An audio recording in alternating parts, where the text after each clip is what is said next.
Evening, everybody. My name is Shahma and Shahma Zahid, and I have my two, very esteemed guests, Mr. Naval Gun, who is the CEO of MindFit and chairman of Your Passport to Grow, and Mr. Zafar Usmani. He's a Chief Executive Officer, Accelerate Private Limited.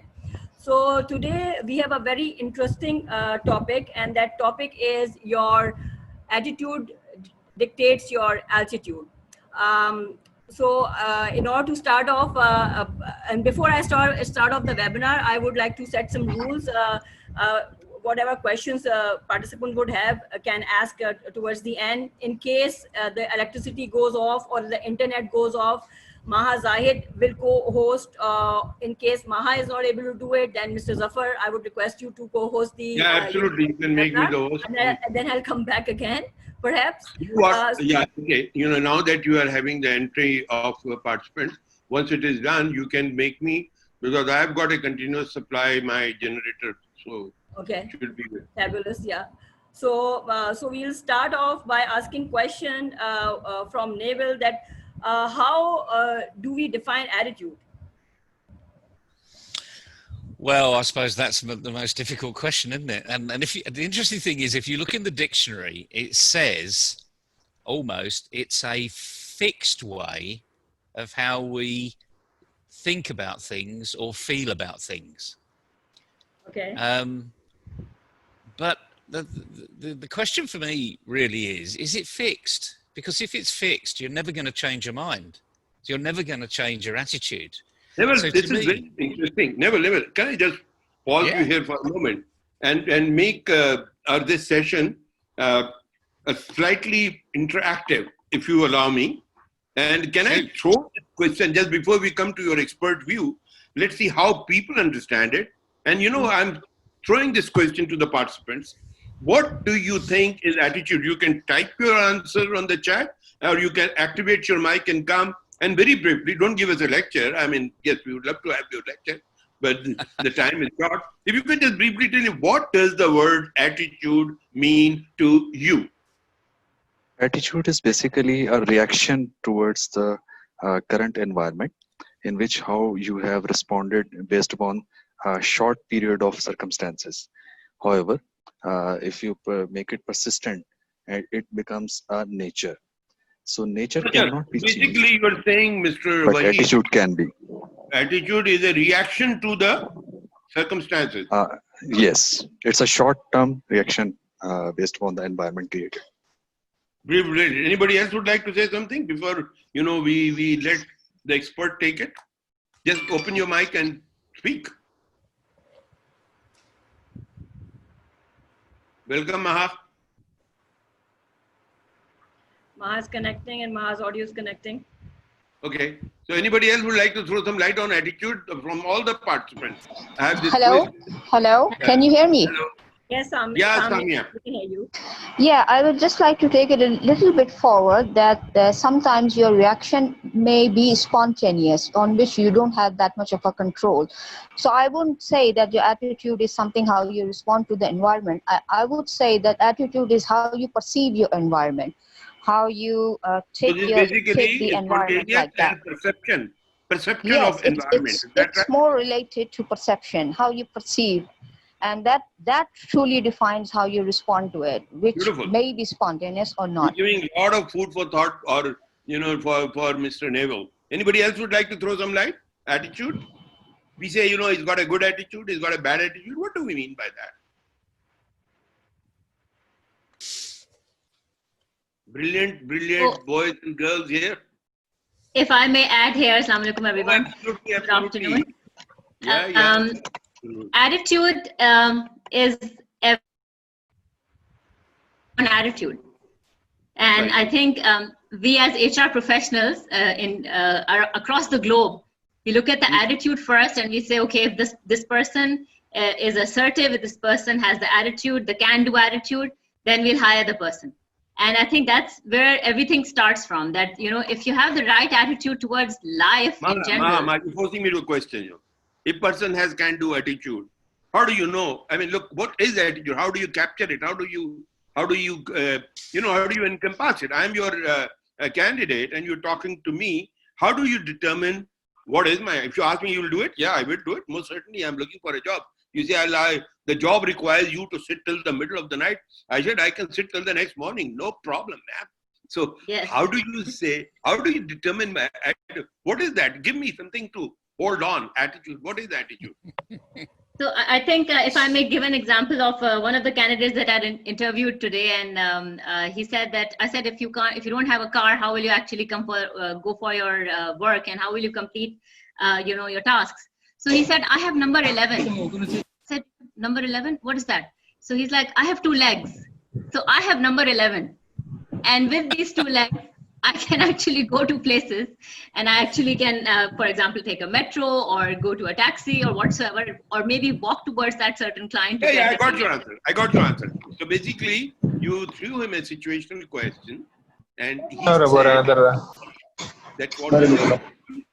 Ek minute, Mubashir, I just want to welcome big Cruz here, Mr. Jameel Janjwar. Thank you so much. And I see some of my old students and colleagues. One is Bisma Mirza from Islamabad, and I've got my dear mentee Abida from Lahore, and who else? I don't know. Yeah. Welcome to you. So attitude is what? Mubashir, are you talking? I've just unmuted him. Oh, he was trying Can I give my definition of attitude? Yes, sir. What do you understand? What do you tell us? How should we understand? I can't ask you to explain you. How would you like me to understand the word attitude? Well, since we say there is an attitude, a positive attitude and a negative attitude, so the attitude has got to be a reflection of your feelings. So any feelings that you have. I'm getting wiser today. What I'm doing is I'm writing all these answers. Reflection of feelings, right? So that is, JJ, your definition of attitude. Yeah. Brilliant. Who else? Oh my God, I would say there are so many. Yeah, this is Arshad. Abira, the attitude is a way of thinking or feeling or reacting about something or some incident.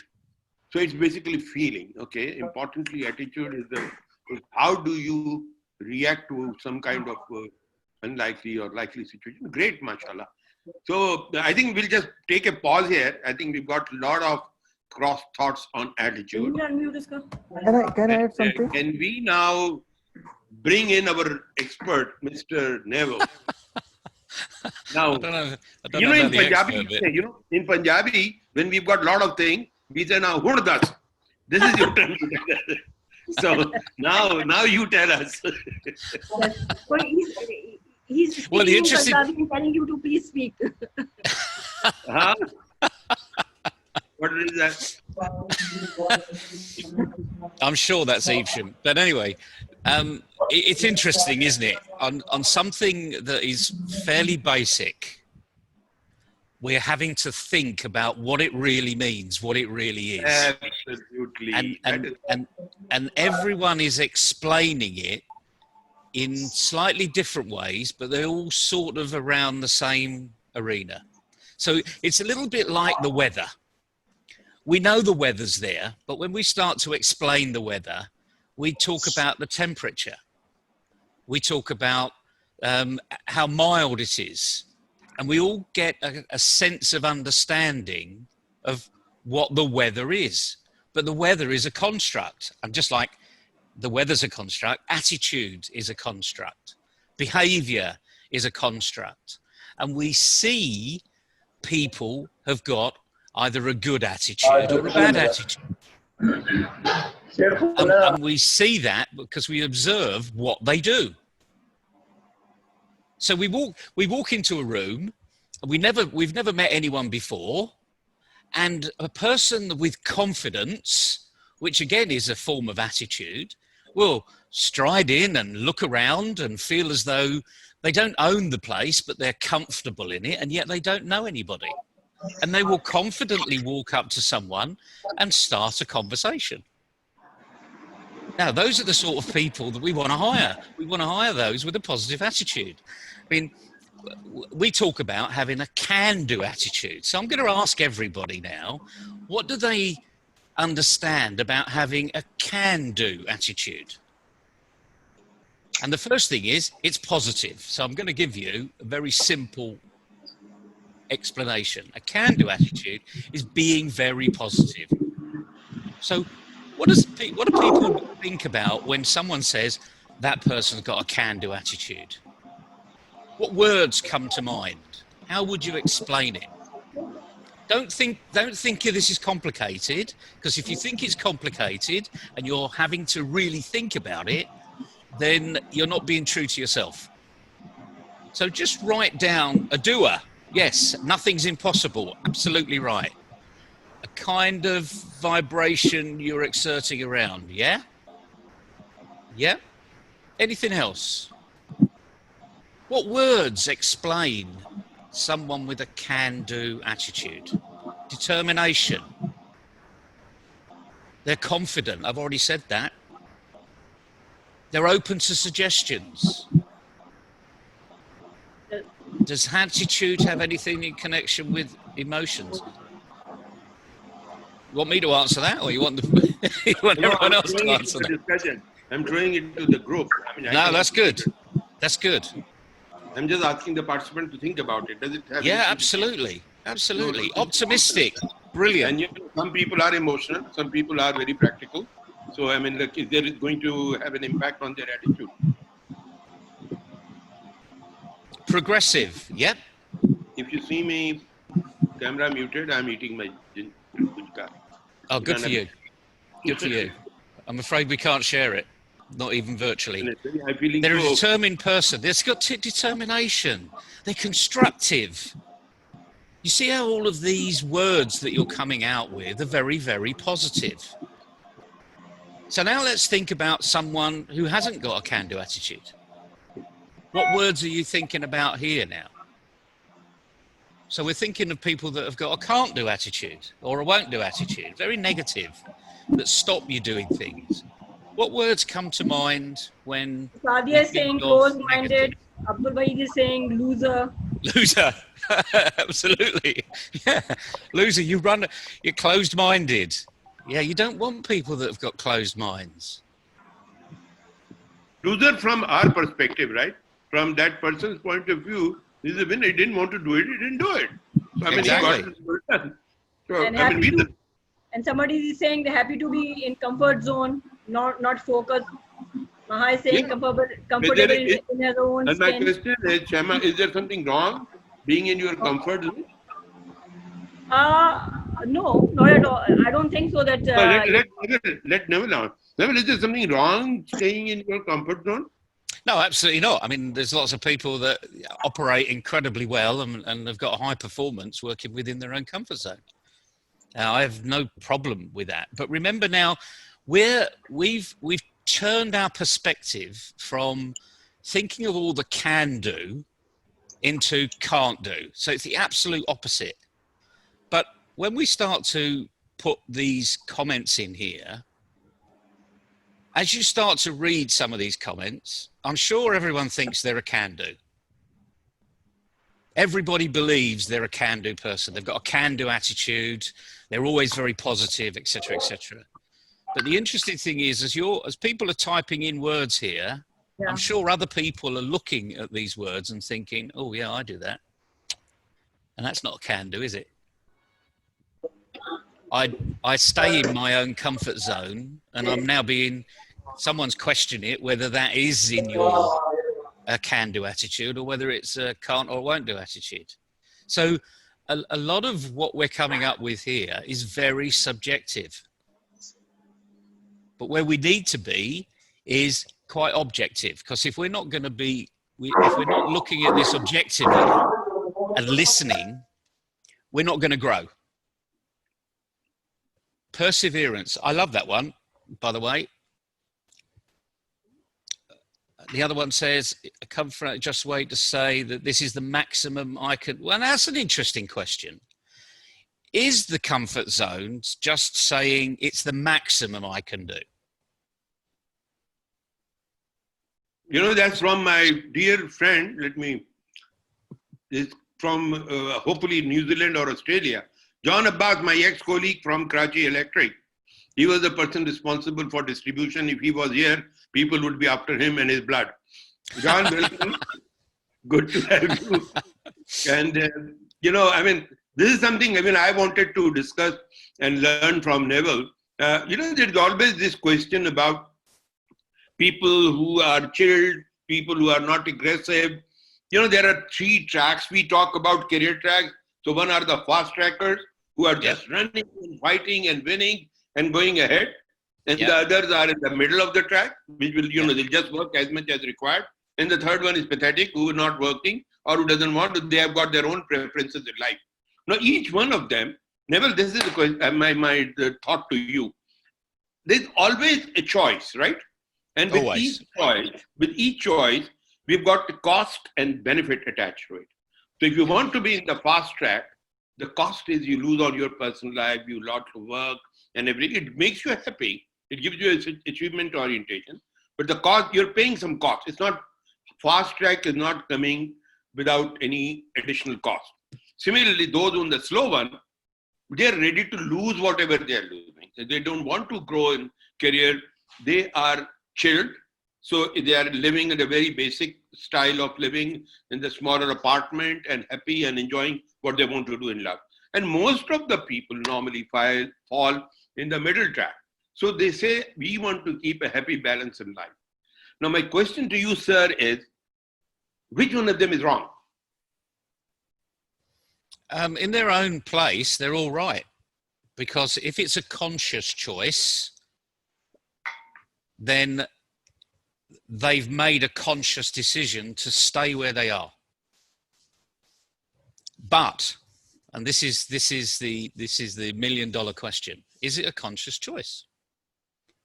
Because people can go through the motions and get into a rut, and that is their unconscious bias. And then that's how they see life. So you could have someone in the fast track, and then for some reason things start to go wrong and they can't actually make it go right again. And they can quite easily slip through the second lot, who are really happy in their own skin, and drop right off the planet, if you like, into the ones that are stuck in a rut. And we see this all the time, actually. It's because their process mechanism has failed them.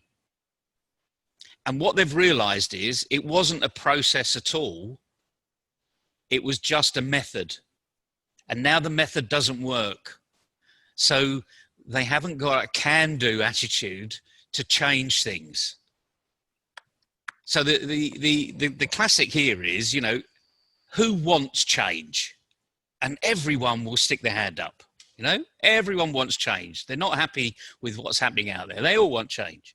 But then if you ask them who wants to change, now you're directing a question at them, very, very few hands will go up. And then the worst thing is if you say, okay, who's going to lead the change? And they all disappear. So this is a fact of life. And it's our experiences that put us in each of these categories. You might ask the question, how is it that some people that had a can-do attitude keep it all the way through, despite the fact everything is turning to coal or dust? It's all going wrong. And it's because they've got a real inner purpose where they know things are happening around them and they're out of their control, but they're going to be in control of what they do. So you could, someone said, is it a feeling? Is it anything to do with emotions? Well, the answer is yes, because everything we do more or less starts off with an emotion. So if someone shouts at you, you don't go into thinking mode. You go into, I'm surprised. That's a feeling, If someone says, well done, you go into feeling mode. You feel good when someone says, well done. That same person can shout at you and then say, well done, within half an hour. And you think, I don't know what this person's doing to me, but they're confusing my brain, But so if we think of if we think of the brain, which we've all got, by the way, you know, we've all got a brain.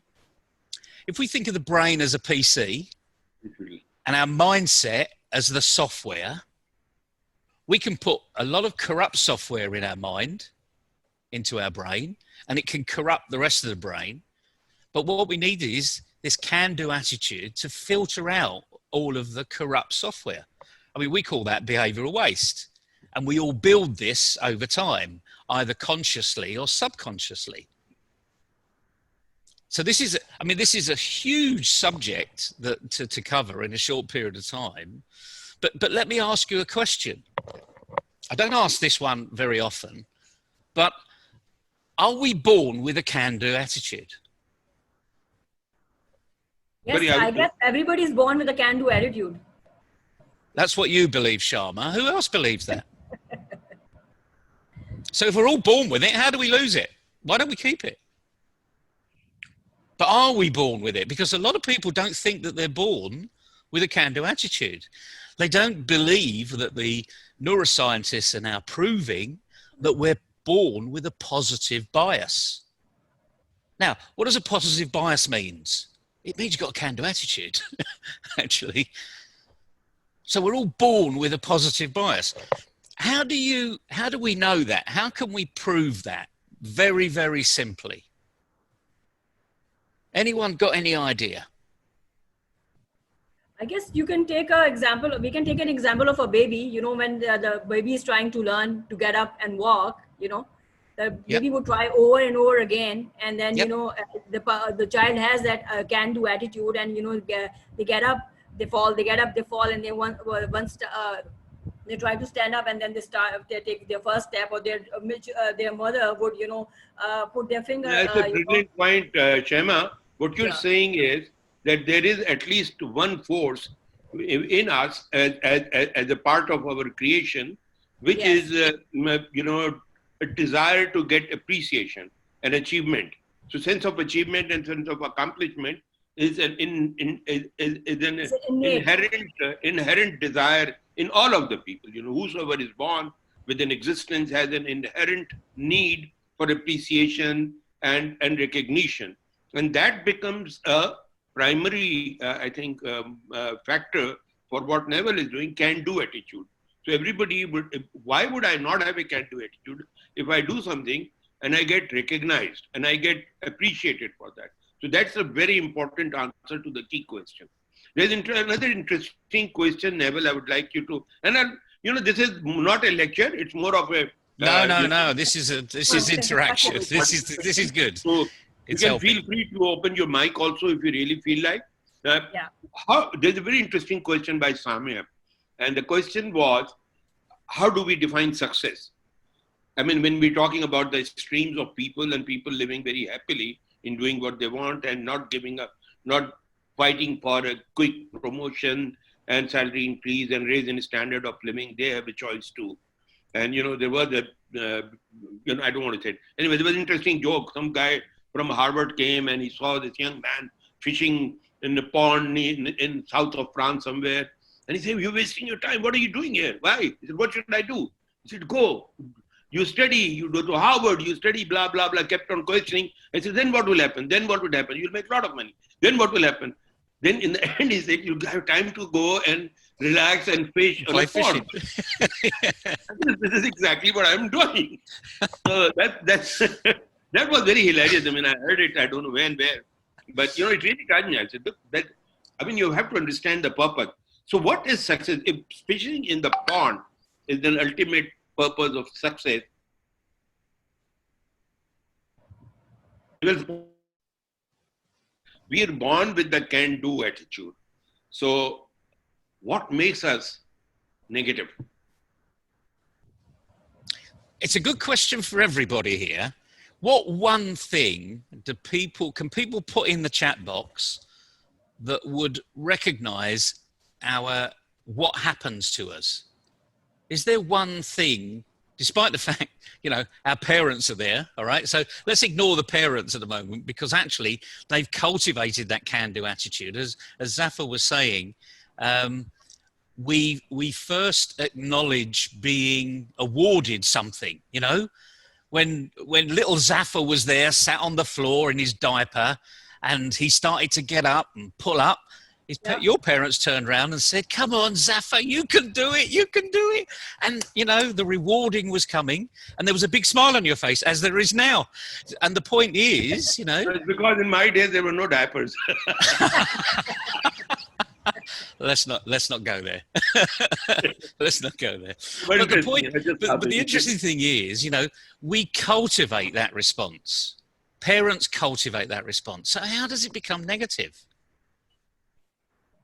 I mean, someone's put an interesting one. Successful depend if we're living inside out or outside in. That's a really interesting comment. Really, really. Open your mic, John. Explain. What do you want to say? Inside out, outside in. Nyla is saying norms set boundaries for us to behave and we become restricted. Cool. Well, even though they set boundaries, some of those boundaries are real. You know, they don't want you to go close to a fire where you could hurt yourself. You know, believe you me, we're not stupid when we're 1 year old. If we put our hand up towards a fire and it's hot, we move our hand away. Yeah. You know? So the issue, the common issue, and I apologize in advance, I'm not having a go at education here, but the common issue is we all go to school. And then we get a real experience of life. And unfortunately, it's not all can do. You know, we talk about things like teamwork in the business sense. We want people to be working as a team. But at school, we learn how to pass exams and beat everybody else. So we're not cultivating teamwork programs. We're actually saying this is a meritocracy and it's the first past the post. Now that's society. You know, I can't say society is any different, but that's what it is. But one of the things is that we have different experiences, even from the same teacher. And that changes our mindset, you know, some positively, some negatively. You know, a can-do person is going to volunteer for everything. But in the wrong class, that person is seen as the teacher's pet, always doing things, always volunteering, always picking up the books and putting them away, or dishing out what the teacher wants to put out there. So we've moved from a reward arena at home where we now feel as though, oh, I like being clapped. I like being smiled at. This is great. I like being picked up and hugged, to a different arena at school where you've just continued to do what you did at home and now you're the teacher's pet and no one likes you because it's cultivated in the culture. So it's quite fascinating. So then you are saying that culture also plays a very vital role. Absolutely massive, because I mean, initially, as I say, we're all born with a positive bias. Everybody's born with a positive bias, unless there's something mentally wrong with you from birth. But we're all born with a positive bias. Then we meet our parents. And it all goes downhill from there. No, I'm joking. It doesn't all go downhill from there. But potentially it could, couldn't it? If you've got parents that are very cultivating, you know, giving you the experiences, allowing you to get up and fall over and hurt yourself, you know, not allowing you to get out of your comfort zone when you're very young. You know, I don't like these terms, by the way, because they're imagined. You know, what's a comfort zone? I have a friend by the name of Sadia Siddiqui among the participants. I myself, as I was telling you, that I'm a Montessorian and she is also a Montessorian. She's an educationist as well. You know, she runs her own school over here. So she can also share some of one of her experiences by opening up her mic and telling that how the parenting really plays a vital role.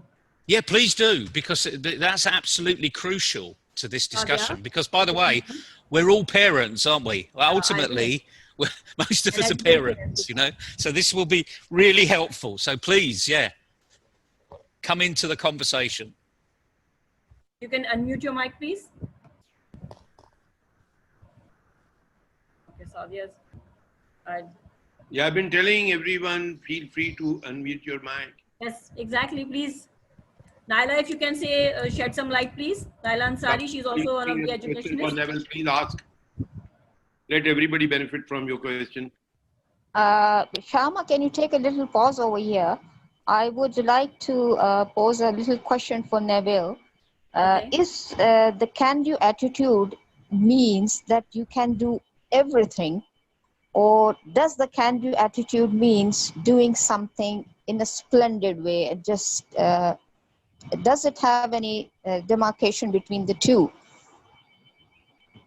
A good question, and often misunderstood, because having a can-do attitude, okay,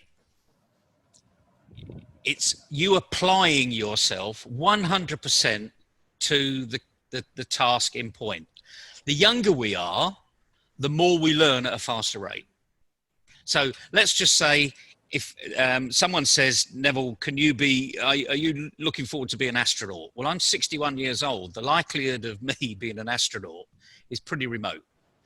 I have a can-do attitude where I would move heaven and earth to become an astronaut if that was what I really desired. But there is a reality check here. We need to constantly have our thoughts in the real world, not in some imaginary world. So saying I can do doesn't mean you can do it. It doesn't mean you've got all the skills to do it. But what it means is you're going to give it your best shot. You're going to work with other people so that you can create that best opportunity. In other words, I mean, we use a very simple phrase: can-do people are the best they can be. So a 5-year-old operates the best they can be. A 50-year-old operates the best they can be. And it's in the context of where you're operating.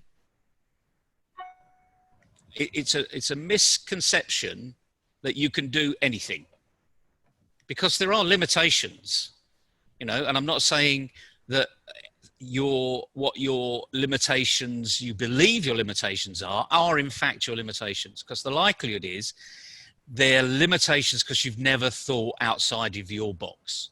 You've stayed in your comfort zone. We'll go back into these terms that people frequently, you know, work with. But my answer to that is, what box? What comfort zone?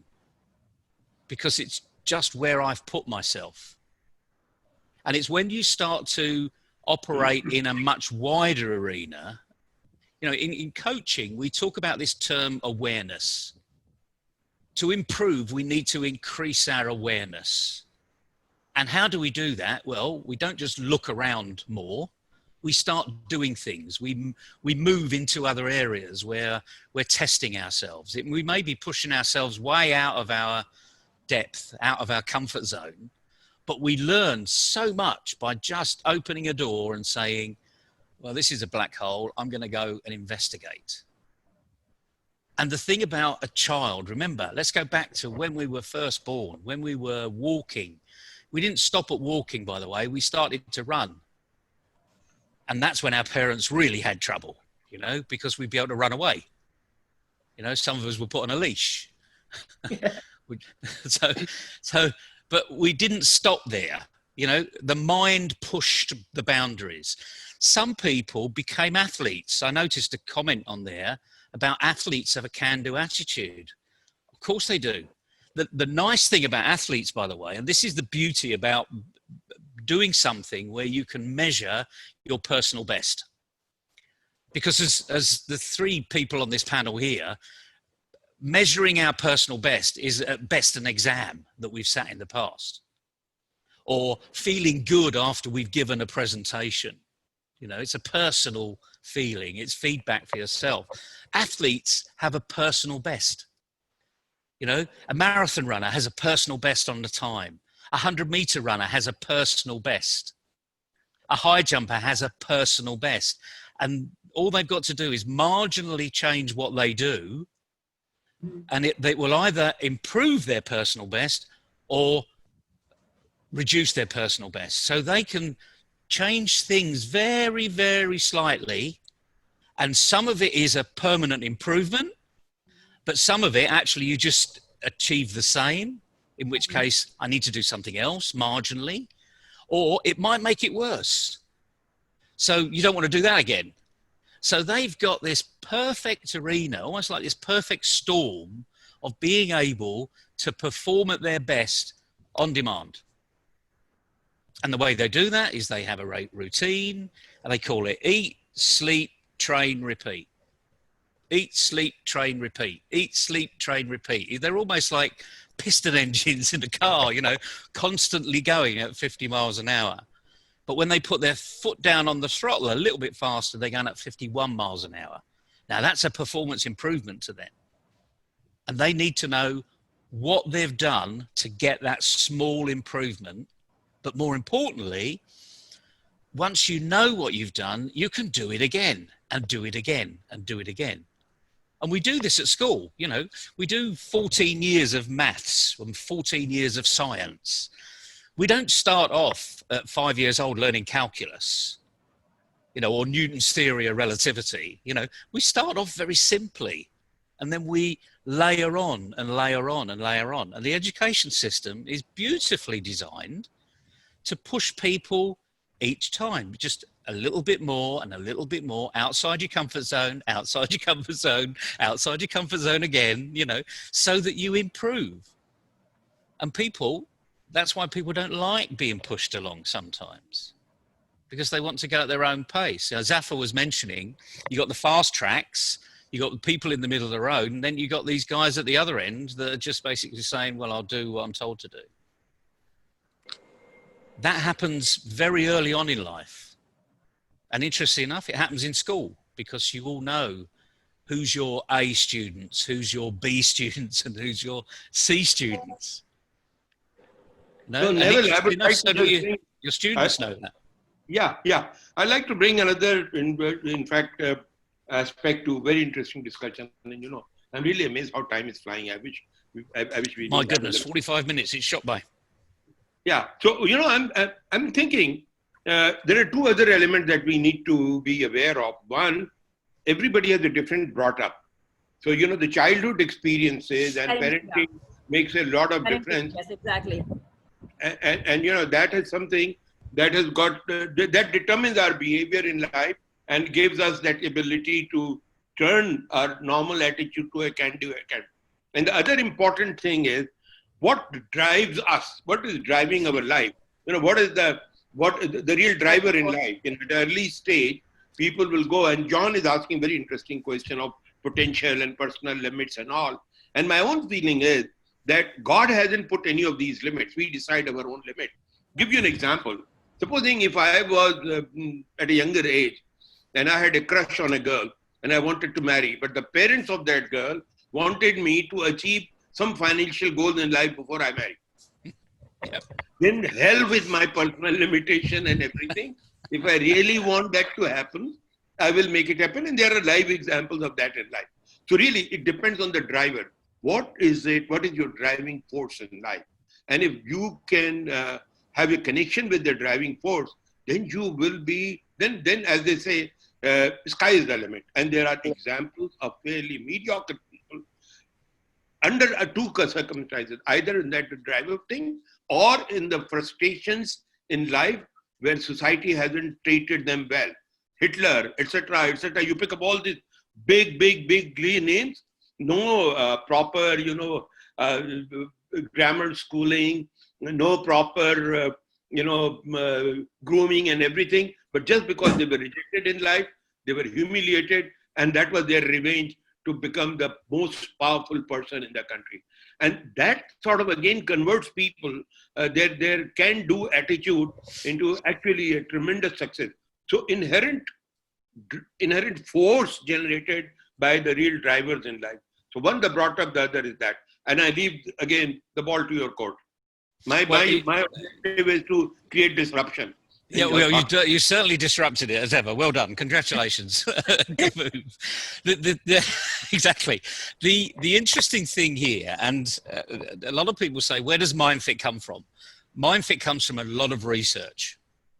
And you've just mentioned two areas which actually complement the two initial areas that we talked about right at the very beginning about thinking and feeling. No matter who we are, no matter how complex we are, and no matter what we're doing, we have 4 things that are always working together. And what are those? You're going to get them, okay?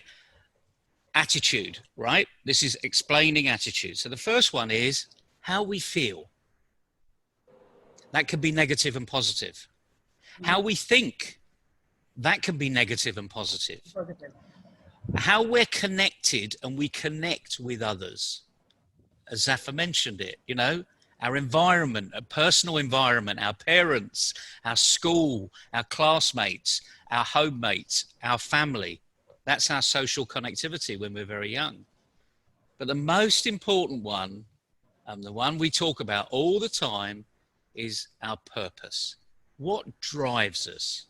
And we know in the best organizations in the world, they know why. Yeah. Why they do it. What is their purpose? Because once they've defined their purpose, you can employ and recruit anyone who's aligned with your purpose. You don't want anyone that isn't aligned with your purpose, because guess what? They will try and fight you. They will argue against your purpose because their purpose is more important. But for an employee, one that has got a purpose and it's aligned to the business purpose, you have got 100% engagement. And we all know that the more engaged organizations are, the more productive they become. And then we have this wonderful byproduct of engagement, not just productivity and performance. The beautiful byproduct is happiness. But it's a byproduct. We don't seek it at the beginning. It's a byproduct of someone enjoying what they're doing, totally engaged. They're, as Zafar said, my goodness, the time has gone quickly. When you're really in the zone, time goes quick. When you're really bored, time goes slow. So the paradox of life is, if you want to be really happy, be happy, and the clock moves really quick. So your life just flashes by. But if you want a longer life, be bored, because you'll be there forever. You know, but who wants to be bored? You know, that's a very important point, Neville. I mean, if you can bring yourself, that turning to can do to, you know, very positive thing, if you can consciously find some anchor or something that makes you feel internally engaged, motivated, like very good example you give. Right now, everybody is so much, you know, connected with what we're talking about. They're emotionally, and they have the ability to bring in their own perspective. I think that makes a lot of difference. It's not a one-way lecture, but says, you know, make it more participative. So if we can do something like that, then people connect, and then it's, we can say, very, very rare, lucky situation where your heart is where your mind is. And, you know, I think that's a deadly comment. But absolutely. And you see, engagement is a heart and minds thing. And the interesting thing is, we talk about emotional intelligence, but what emotion is intelligent? I mean, there isn't one, frankly, as far as I'm concerned. You know, there's no intelligent being in a feeling. If you're happy, you're happy. If you're sad, you're sad. If you're excited, you're excited. If you're bored, you're bored. But that's your choice. And it's something that's gone on around you. So when these 4 things are working together, how we think, how we feel, our motivation, what drives us, our inner purpose. Someone talked about inside out. We'll talk about that in a minute, because that'll be good. And how we're socially connected. When those 4 things are all positive, you're in a wonderful place. You are in a can-do attitude place. What if they're not? All 4.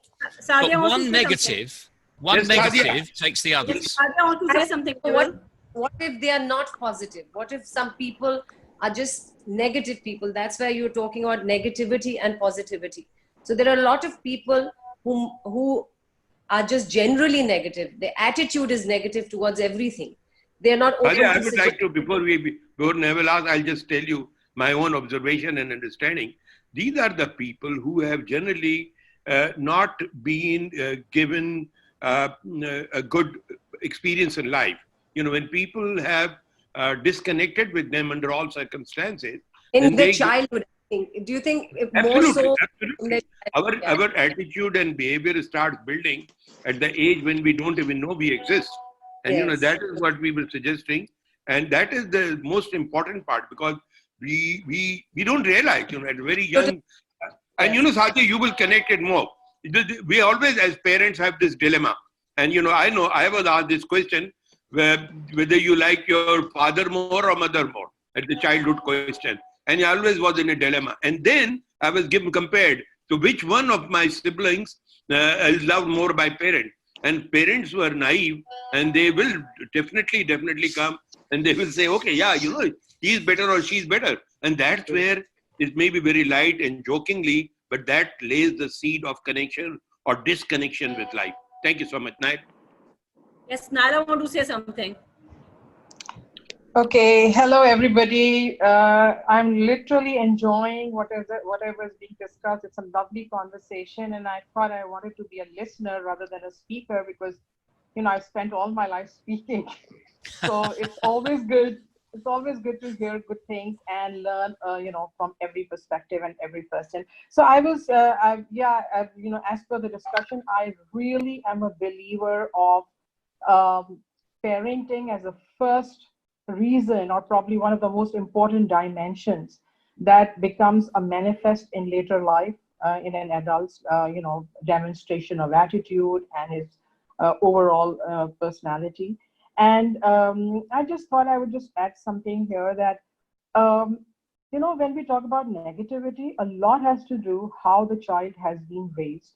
And I believe that, all of us should always have the free child in us. And that is what that sometimes happens, is that when a child is born and he's being raised, a free child is a person who seeks pleasure and he doesn't have any other motive. And when that is gone, when that is suppressed, there, you start becoming negative in life, because you have a critical parent and then you have a smothering parent as well. And both sides are so dangerous. So, that's how we become an adult, when we have a balanced personality, where we have boundaries set for us, but at the same time, we are allowed to seek pleasure. And that's the problem, I think, of every adult, is that when you lose your pleasure-seeking attitude, then you probably become a very, very negative person in life. And since you have not sought pleasure, so you don't allow others to do the same. And that's probably impacts, the relationship also in adult life. So I just wanted to add this. Brilliant point, Nyla. Brilliant point. Brilliant. It's a really good point, because no one is taught how to be a parent. We experience being a parent. There are lots of books written about being a parent, but frankly, none of them have your name on it, because they don't know what you're going through. They don't know your experiences of life. They make an assumption that you're on their platform, and the likelihood is you're not, and you need to go on a different course to get on the platform they're talking about, despite the fact they're talking about parenting. And we see this all over. I see this on a regular basis on the football field on a Sunday morning. I see the children, some kids enjoying themselves, maybe not the best footballers in the world, but they're going out and they're having fun and they're playing with their mates in a team, and they've all got the same livery, all got the same shirts, shorts, etc., because the parents have done a fantastic job. And then you get a parent on the sideline going, "Don't do that, do this, get up there, go over that way." Now, I hate to say this, but those parents really, and if you're one of those parents, you need to start listening to yourself. Stop doing it. Let your child experience their life in their way. Stop living your life through them. And it takes a lot of strength, I can tell you, believe you me, because I've been on the sidelines thinking, "Oh, please don't do that," But you just keep it to yourself. Perhaps it's the emotional intelligence course that every senior leader should go on. Take your child to a cricket match or a football match where they're playing on the field, and keep your mouth shut. because it's probably the best training you've ever had. But someone And also said, Neville, I would like to Neville, I ask just want to why add to what. positive attitude is the key to success. No, Why- Shahma, just wait a minute. I just want to add something very interesting, the example of football field. And again, as a part of our parenting, learning or lack of learning, there's a one important thing mentioned by John Abbas. He was saying that potential. So, not everybody has the same potential. So you may have hard work and practice, but not everybody is going to be like if we use the example of one of the best sportsmen, John Pele or whatever, you want to take the world's best footballer, best cricketer, no matter how much devotion, how much commitment every you have, human being is different. there is something which is called a gifted element from God, right? Now, what happens is they're in different varying degrees. But taking to Neville's example in the football field, now I want, for my own satisfaction, to tell all my friends that my child is the best. And this is very unfortunate. And now there may be a limit to the potential. So I compare and compete. Okay, look, Neville's son is doing this. Why can't you do it? And they start benchmarking. Benchmarking starts from within the siblings. Look, the elder brother, elder sister, they're all different. We fail to recognize that God has created everybody different. Every human being has a different potential. And then we demand that, okay, achieve that. And if they don't, then our attitude, recognition, behavior toward the child goes negative. And that perhaps answers one of the questions it was made that, people are not engaged. They know they tried and they failed. So not everybody can come first in the class. But if you start pushing, and I know I have gone through that pressure, why are you not the first in the class? Look, not everybody could be the first in the class. Maybe they was better, maybe. No, but I think they were telling me that you're not working hard enough. So they overestimated my intelligence. If I could say something, it's always the effort that you should appreciate of your child. And as a parent also, I've mashallah got 2 kids, and that's what I used to say. It's not a matter of coming first. It's how much effort you put. And as long as you're putting your best, that's it. It doesn't matter. So it's the parents nowadays in our society and in our culture, they are extremely competitive. They do not let the child be. There's so much pressure put on the child, like you giving an example of a soccer field where they're playing. They're there to enjoy. They're there to fall to. Absolutely.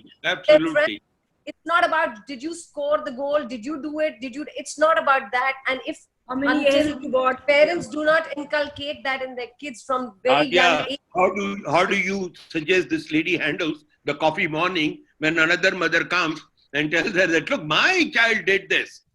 And, we are competing with them. I have gone through that because my kids going to grammar school, I used to hear this all the time. They worry about 0.2% also. How come your child? I was never a mother like that. I always felt that you are an enlightened mother. Not all of them are, unfortunately. And that's why I do feel, and I'm happy about the fact that my son wanted to pursue music, which was a very new thing. And parents in our culture wants their children to be a doctor, engineer, pilot, nothing, or a banker. So, but I said, darling, if that's what your passion is, you will. And he was not a very brilliant student, but because he pursued what he wanted to do, he's excelling, mashallah. He's in Australia, he's in Melbourne, he's doing phenomenally well. For the benefit of everyone, I just want to give one example. Move on to Maha, she has some very interesting question. But one example, one of my friends, he worked for Exxon here, Engro. His son was, we all aspire our children to go to the overseas university, do very well. And, we could go to the financial institution, become investment bankers and all. So he sent his son and he was in McGill, and middle of his master's program, he called his father and he says, Daddy, I've discovered myself. He said, what happened? Yeah. He said, I want to be a golf pro. And he called me, what do I do? We spent so much money for his MBA and now he wants to be a golf pro. But great of him. He said, okay, you be what you want to be. Not all of us. We will start hounding. How come? How dare you? Golf is a game. This is a career. Look at his son. Look at her son. And you need to let them be. And up to a certain age, you can teach your children. You can give them the values. You can teach them the right and wrong. then after a while, parents have to understand they do not own the child. You have to let them, it's like a bird, you have to let them fly and discover, learn through their mistakes and errors.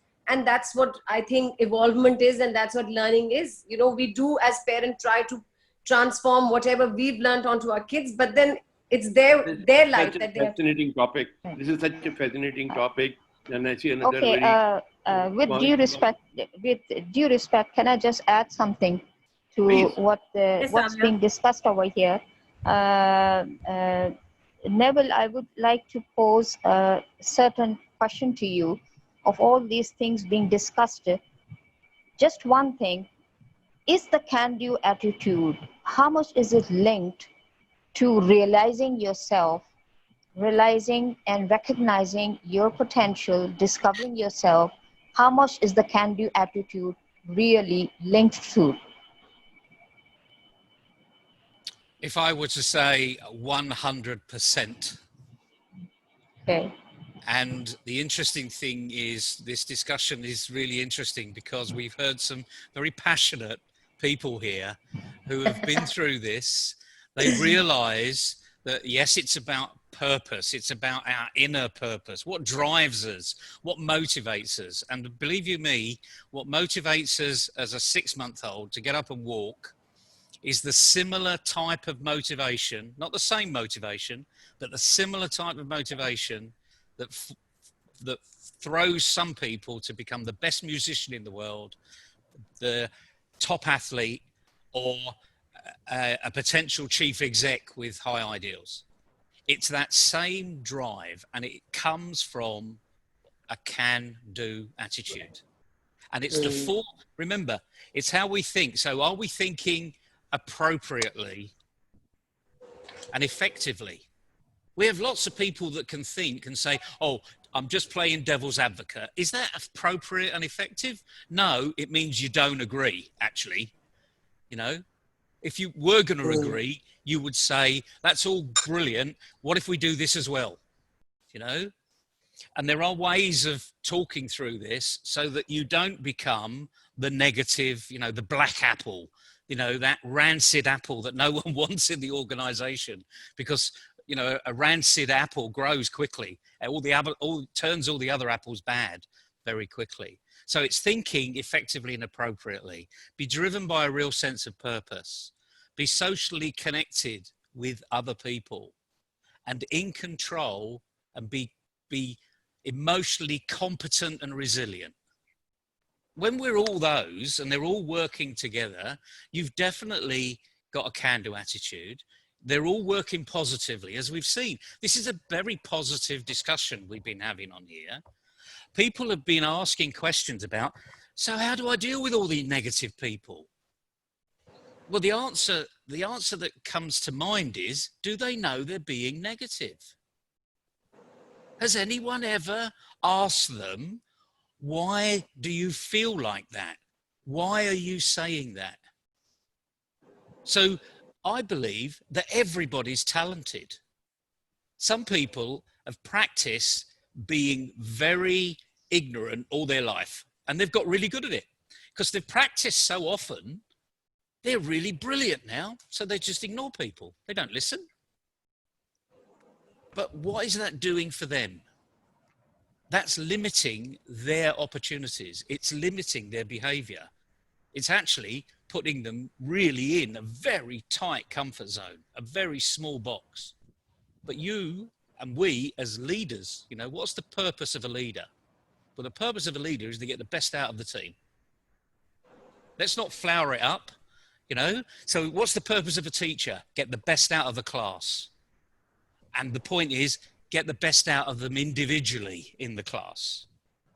You know, that's why great teachers get great results and great leaders get great results, because everyone matters.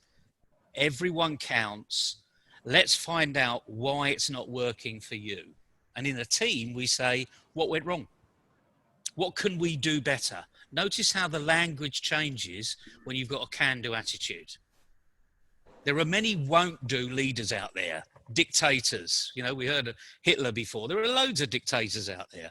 Do it this way. We've already done it, always done it this way. This is the way we're going to do it, and it's my KPIs at stake. We haven't got time. We haven't got the money. We haven't got the training. Just do as you're told. We've got probably 80% of our leaders are there in that category. And what are they doing? Their actions are disengaging people.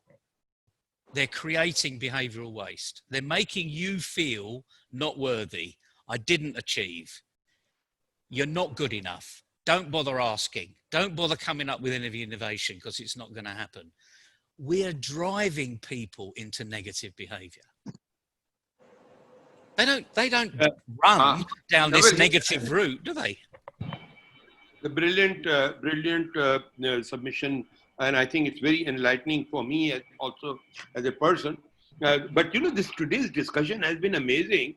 It has opened our mind to so many dimensions of this behavior, and you know, the mind fit brain, that concept that you're suggesting. Maha brought another interesting point here that she wanted to ask it. Would you like to ask it, or should I go from your question, Maha? Just throw it. Okay, I'll ask it. So I just wanted to find out from Sir Zafar whether how do you identify from, you know, a classroom the potential of a student who you feel and you know and you can see that this is an A grader and I know this person would add value. So you as a teacher would know that this student is my A grader. So brilliant. About potential, how do you identify that? Great question. And I think, you know, from a teacher's point of view, you see a combination of things on the can-do attitude, exactly what Nyla is saying.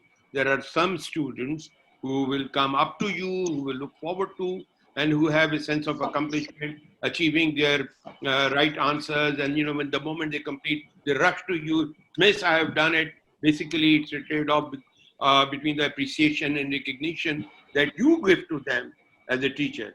And, you know, I keep doing this exercise, Neville, a number of times in my leadership classes, when I ask them to develop a competency matrix. So I ask them to go back and think about the best teacher that you have had in your college. And when you go into that and think about the best teacher, and then you write, why was this teacher the best? And you come up with amazing dimensions. And, you know, you will find out that some of the teachers, they are very friendly, you know, the kind of competencies that come, they're very friendly, they are open, they encourage questions. And if you look at it from that point of view, you will not, why was that you're such a brilliant and good student, every teacher was your favorite teacher? There are some more things to it. There are complex dimensions of human relationship. Why is it that some friends you are more clustered and love within a group, within a class, and some you don't? Now, these are very mysterious human dimensions, not mysterious, but you somehow find that there is a thing called, and again, maybe I got a very good suggestion from JJ. Maybe we need to do a session, independent session, Emma, on parenting sometime. Yeah, Well, I want to ask you this question. And hopefully, Sadia also has some question for you. Is there something called magnetic field, which you cannot identify, but you retract it towards some people? And, you know, it's not the same thing with everyone. So you've got maybe in your class or in your school, you have got 10 teachers, but you fascinated with a particular teacher. And not necessarily everybody is fascinated. Or in your friends, there are some people, what is it that brings you together? You go to a new class, so there are 25 students. Some of them, they just clustered together, and then there is something comes out, my best friend. What makes a person the best friend? What does that friend do other than, you know, maybe bringing chocolates for you every morning or whatever? You know, why is it? An important part that the bride has. These are very interesting questions that we have left. I don't know.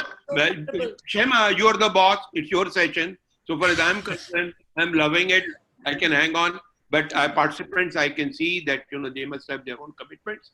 So if you want to defer the thing, it's okay with me. If you want to extend it a little bit, that's also okay with me, provided Neville has some space. He's a very busy man. Yes, it's almost 1 hour, 15 minutes. If up to people are Neville. happy to continue, then we can go We can to go on. I a think simple with this conclusion, for but On it and needs to on come and to an on. end. We are still However, thirsty and we are still hungry and we really want to listen more and more, and that lands up to So one more should we have question a to part two Neville. of should we have a part two of it? I guess. Who lives for the maybe- part two? We need the part two right now. That's a great Lifelong compliment, learning. Neville. Compliment to you. Who needs the part? well, Okay, Zafar, one, I'm gonna one hang on. Let me last just answer Yes, please. Zafar's question, because it's That it is magnetic field something. one? It's something that we all experience, especially, you and I, Zafar, have done lots of networking over our time, and we network with people we've never met before, and we network with people we've seen all the time. And the interesting thing is, in the networking arena, the people that are radiators, you talk about magnetism. Yeah. The people that are radiators, they're radiating enthusiasm, inspiration. You migrate to energy, you migrate to those people, because you don't want to go to what we call the sewers, because they will drain the energy out of you. Absolutely. So true. And the interesting thing is, what we need to remember is that some people that have got this inner radiator can be very quiet, because they're very reflective. They're listening all the time. So this is where, when we write down all of these wonderful words about what makes a great leader, what makes a bad leader, we tend to remember 4 or 5, but then actually forget that listening is a really important part of being a leader. And some people just take it all in. They are listening. They're very quiet. They're the quiet person on the side. And the only way to find out whether they are a can-do people is to get off your backside and go over and talk to them.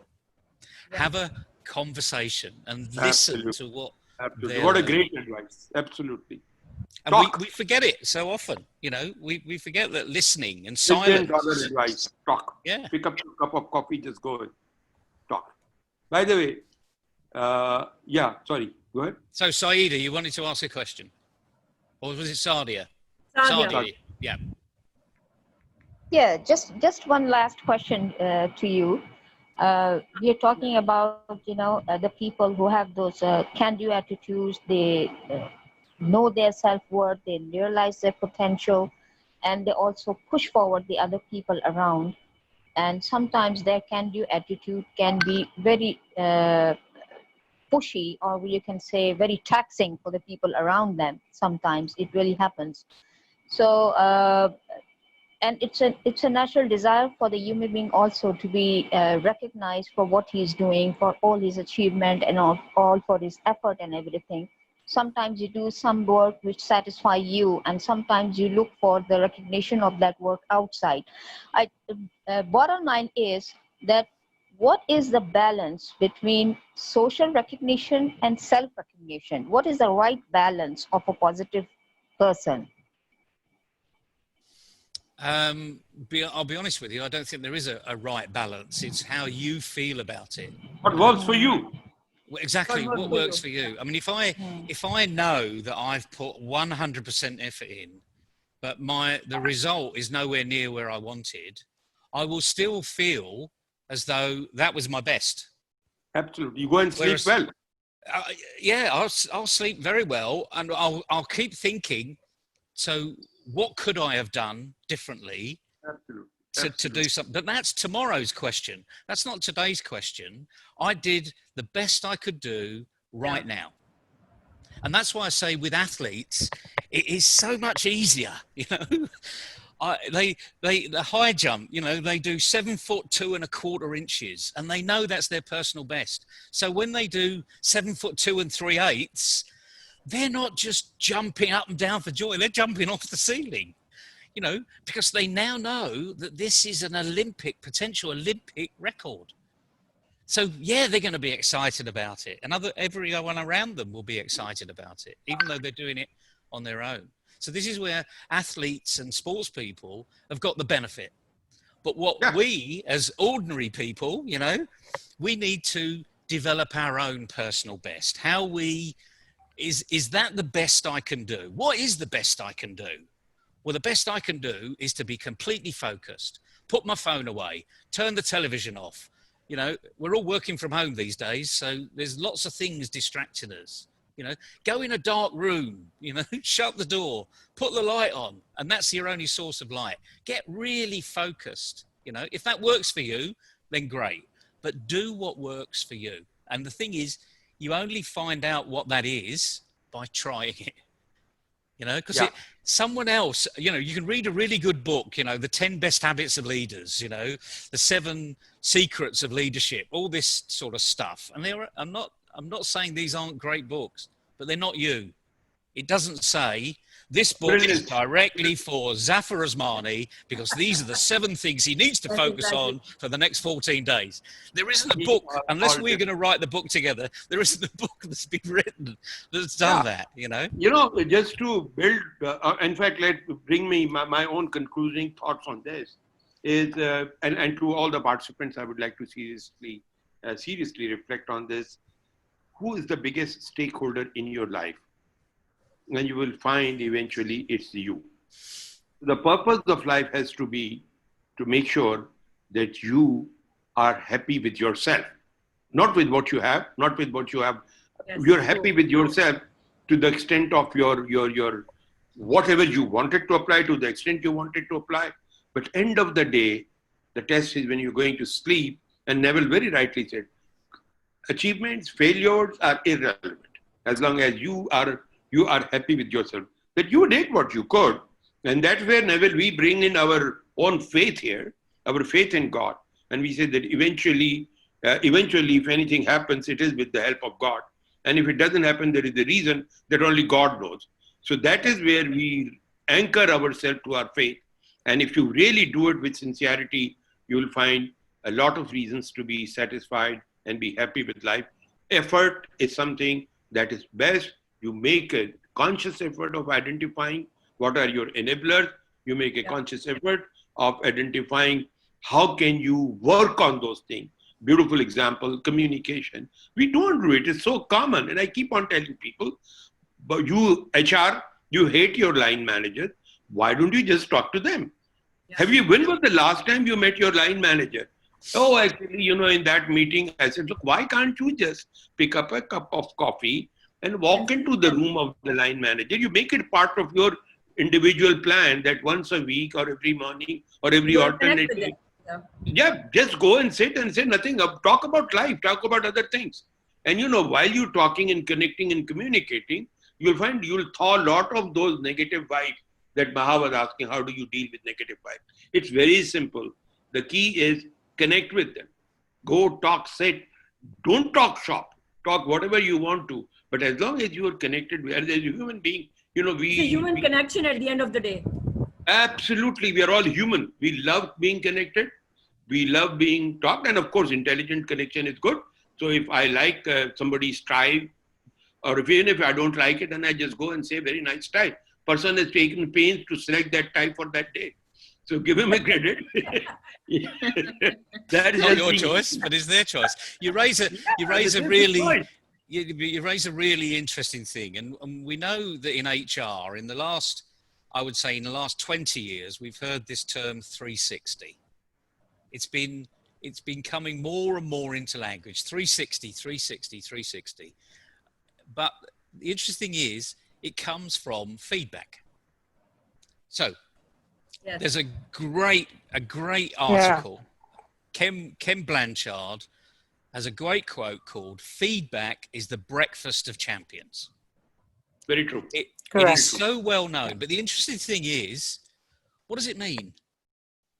And the simple answer here is, do you have breakfast once in a lifetime? No. Or do you have it every day? Every day, for sure. Every day. You know? And Zafar is having right now. He just had it. he's just, well, he's at tea, whatever. Yeah, The point is,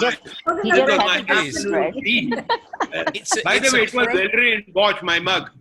You know, I had to wait to finish it. No, I saw the banana bread. It was along with it. No, banana bread was very nice. It was just a snack. It wasn't a breakfast. That's feedback for you. You need to send us all banana bread. Yeah, banana bread for breakfast. Okay, fine. I'll try Say and do that. feedback is a continual process. It's not something you do one-off. It's not an annual exercise. I would just like to suggest, Neville, I mean, really, I think, I don't know about the participant, but you've made me very curious. We are very thirsty. I think we need to have a session 2 of it sometime, maybe in 2 weeks' time or something, and take some of them, because there are a lot of thoughts which have not been, we didn't have time even, actually. This is one of the... It's almost 1.5 hours, yeah. Yeah, this is what I'm saying, almost 1.5 hours. We haven't even scratched the surface. Yes, exactly. No, but it was good because everybody was engaged from the beginning. They were not on a lecture mode.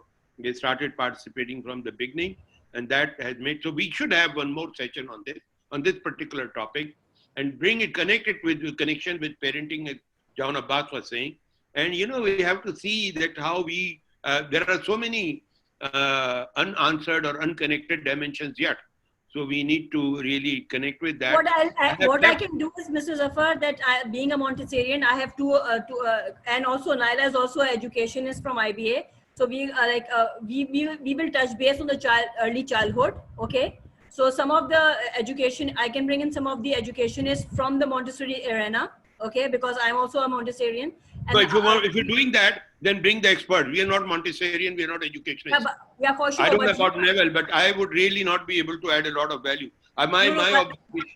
Your value is always an addition, actually, I would say. So you have to be coming in as well. And then, since it's going to be a part 2, so, I want you to be, both you to be there. And then, we can further build upon it, actually, that how childhood really plays an important role, and parenting plays an important role in order to become a positive thinker and a positive, having a positive mindset. And in terms of that, how you as a person can have, have, an attitude which determines your altitude, actually, I would say. I'm so happy to see Neville Hawa is here, and I'm sure, what a great participant to have. And I wish, we had have her earlier, and she could be a brilliant value creator on this, because she is the one who's dealing with human behavior under very complex cultures. And, we didn't touch so much about countries' cultures, how we bring up children, I don't know, not many of you are old enough who would have taken canes in their, by their teachers, how does that impact it, distorted our personality? You had cane? Welcome to it. Oh, come on, Shahma, in your generation. No, not the cane, but my teacher used to make me stand. If I used to ask question of maths, my teacher used to make me stand on the chair. Look at this. What a brilliant example of encouraging people to open your mind. Yes. Go to the naughty chair. You've been naughty. Go to the naughty chair. Or stand outside the corridor. Stand outside the headmaster's office. Yeah, definitely. Why did you ask questions? Yes, when we talk of creativity and innovation now, we ask of open minds, and it's amazing. So this is a topic which is very fascinating, to say the least. It touches everybody's heart because we've all gone through experiences, and I think we have a lot to learn from Neville's model of can do, want to do, and must do. I think that's a brilliant combination. And how do we transit? And we taking into consideration the factors of human factor, our childhood brought up, what are the factors that support us? We talked about, enablers, we talked about the driving forces in life, human side of it, our children, and what. There was some question put by some of the participants about, we all have gone through, we have been children, then we have been parents, and now we are professionals, and we can connect with the phases. Why was it that our personality was distorted or not distorted when we were being caned by our teachers? And why is it that these days, is it good to not to cane them, or is it working the other way around? Thank you so much. It kind of there is a connection, because if you have a very hard teacher and if you get a hard boss, then you act in the similar manner, the way you have acted in your childhood with the same personality of a teacher, I would say. So So Yeah, it I mean, has a you lot of mentioned connection. something that's really important there, and I won't go into the lab analysis, but when we are in a particular context, Yeah. if we have a can-do attitude, it translates to every context we're in. So Yes. if we choose to get involved, we've got a can-do attitude.